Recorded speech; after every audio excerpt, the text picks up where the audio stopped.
guys, welcome back to some more AFK Arena. Today we're over on the YouTube account and we are back into the hellscape within the Cursed Realm.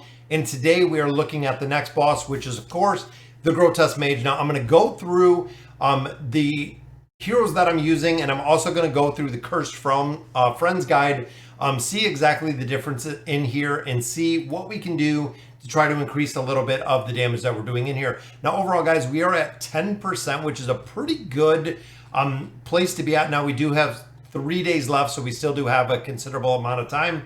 Now looking at some of the formations, and I'm going to run through them really quick.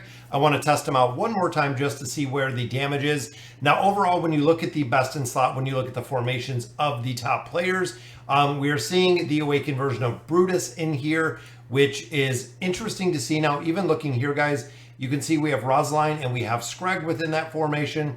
Screg, Rosaline. Now here, some players do utilize Alero in here. I'm going to drop Alero out because I want to put in, I like the Estrilda combination. So drop out Alero. I'm going to put Estrilda in because I have them built out pretty well. So I think the formation of these three with the Awakened version. Now, of course, the Awakened version of Baden, guys, I am borrowing. Now, the normal team in here does run Raku and Grez within the formation, but I am going to try this one, see exactly what we can get damage-wise out of here. Now, second one we're looking for is the Awakened version of Brutus, which of course has Mishka and Warwick. Now we are looking at this one, Oden doing damage, and also up here with Audrey doing damage. Now again, Audrey might not be the best in slot because I don't have her completely engraved out for the damage, but we're going to test this as it is. Awakened version of Solus in here. We do have Anasta. Now in this one, guys, Anasta is going to be the driving force in here. And again, I'm going through the formations that we have in here, and then I'm going to adjust it to the ones that we have on Cursed Friends, allowing the Awakened version of Solus to keep essentially everyone alive, which I love. Looking at this one, guys, we do have Ainz. Now Ainz, of course, very, very strong when it comes to the ultimate ability. We have Rain for the damage boost. We also do have the damage mitigation damage boost that we're going to get off of Joan of Arc. And then, of course, the Aura for Arthur is going to cover both Ainz and Raku in here, allowing them both to maximize the damage. Number 5 is going to be Isabella, guys. Now, Isabella does have to be built. I know I don't have the furniture on her, but she is the primary damage dealer within this formation. Again, we might have to look at a couple different comps because what will happen is Namisu is supposed to put the haste over on Isabella. Unfortunately, looking at the build that I have here, it is not going to be the case. The haste will probably go on more real, I'm assuming, just because of where they are power-wise. So we're going to have to see exactly where we do get that one. Then, of course, Isolde and Lucretia in here with the Awakened version of Taylene. Now, since I do not have the Awakened version, I dropped in the regular version of Taylene, which is kind of the sub that we're going to go ahead and put in here. So again, I want to run through the battles and see exactly where we are, and then we'll go over. So here we have Baden, guys, really stacking up everything. Now, of course, we have Screg in the front, which is the attack boost, which is the energy regeneration, which also provides the damage mitigation.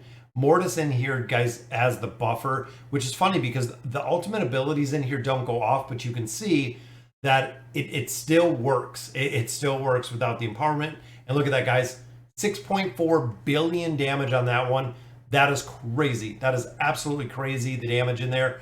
And I also want to make sure that we're not losing a lot of heroes early in here, because if they're dying out too fast, guys, that is just damage that we are missing. Now with Audrey, if we get her engraving higher, the further distance that the target is away from her, she actually does more damage. But looking again at the formations in here, guys, this one should be roughly, see, they died out a little bit early. But that formation should roughly be 1.5 to 3 billion. This one, 3.5 to 6. Again, driving Anasta in here with the damage. We have Queen, and then, of course, the Awakened version of Solus, guys. So there's 2. We're looking at 3.5 billion plus is what we're looking now. For these, I don't have a lot of the pets built out, which really makes a big difference, guys. The pets are kind of a pretty significant game changer as of right now. And there we go, guys, 4.5, so pretty happy with that. 4.8. This one, 2.5 to 4 is what we're looking at in here. Again, we have Joan of Arc stanchion right up in the back. We also do have the Winged Lion up top, which could work better in a different team formation. But overall, guys, the power of Ainz and Raku when you're getting this aura in the back from Arthur is just insane, guys. You can see we're putting up almost 5 billion. I think we might break, nope, 4.8 on that one. And then this is the battle. So the haste is going up on Isabella. We can actually see the little icon right there on top. That is what we want, guys.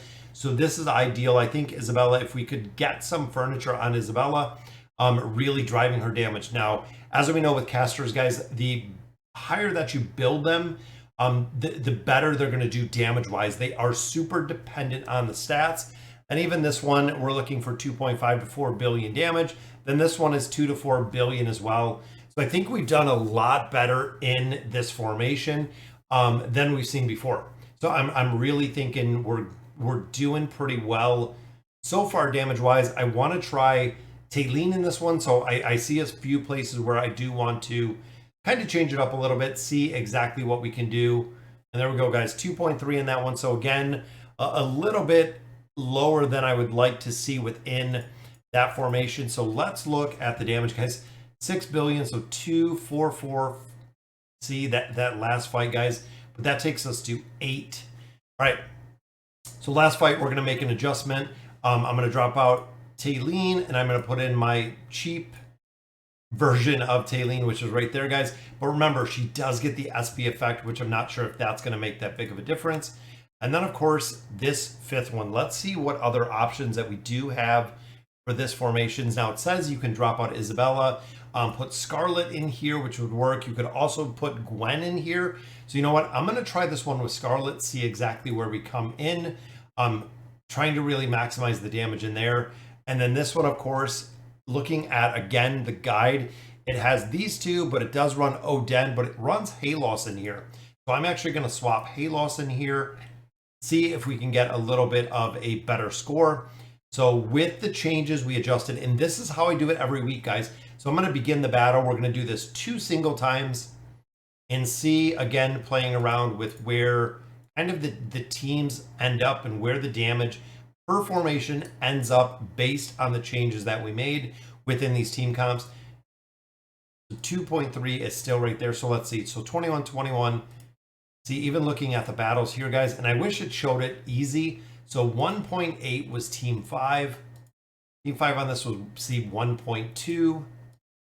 1.2 again. And then this one putting in Taylene was 1.1 and 708. So 1.1708, so a lot less damage there. 1-1, so see the original version of Taylene. Good substitute. So now let's go ahead, and I know we have Gwen built up a little bit, so let's drop Taylene out of there. I'm going to put the original version of Taylene. This one, I'm going to drop Scarlet, and I'm going to put Gwen in here again. We do have Gwen built up a little bit. Then I'm going to try. I'm going to try it again 2 more times and see if we can score a little bit higher with these formations. 2.37. There we go, guys. So that is a new record, bringing us a little bit closer to where we are really trying to be within these formations. And again, I do it the 2 attempts to see if we can get better. All right, so this was our best attempt. So 3, there we go, almost 1 million. Which again, Isabella was doing more damage in there. So I really feel like this is going to be, because 794. What was this one? 794, 794. Both were 794, 799. That was close, but looking at Isabella, there's one.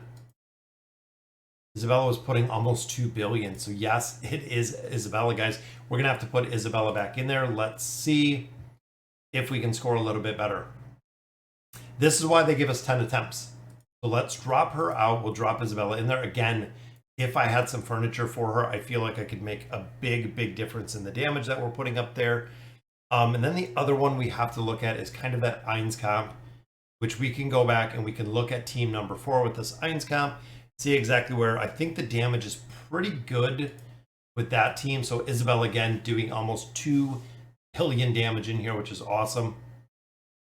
25, so we did well. That takes us to 5, scoring a little better, even though we still got, like I said, those 3 days left. So this seems to be kind of the sweet spot. So 25 right there, which brings us to 8 billion. Look at that. And again, this one a little bit 1.64. Doing pretty well there. We got look at that, 2.82 billion from Honesta. 3, 4, almost 5 billion there. Almost 2 billion out of Isabella. And then, yeah, if we had Isolde a little bit better, we could do better. So we got 2 more guys. I'm just going to auto battle the last 2. And 5 right now is good. That means hopefully we can land within probably the top 20, get some cards out of here. So again, this is how I do the curse round, guys. Every single iteration of this. See what we can do, see where we can score a little bit better. If we can score better, definitely want to focus on this and want to build it out. Just like the Treasure Scramble, guys, we want to make sure that we're building it in here. So new record, 25,343. I think that would be my best one. 25,343, which beat the 25. So there we go, guys. This is our best record. So this is the team that we're going to be sitting on. Now, I really feel like if I could level up my pets a little bit higher. So I have been saving up some of my baits in here so we can build up the beast a little bit higher. I also have to unlock the rest of the beast because even their use case being at level 0 or level 1, 2, or 3 is still going to do better. But all right, guys, so that'll do it for today's video for the Grotesque Mage in the Hellscape. Let me know in the comments what you guys think. And as always, thank you guys for watching.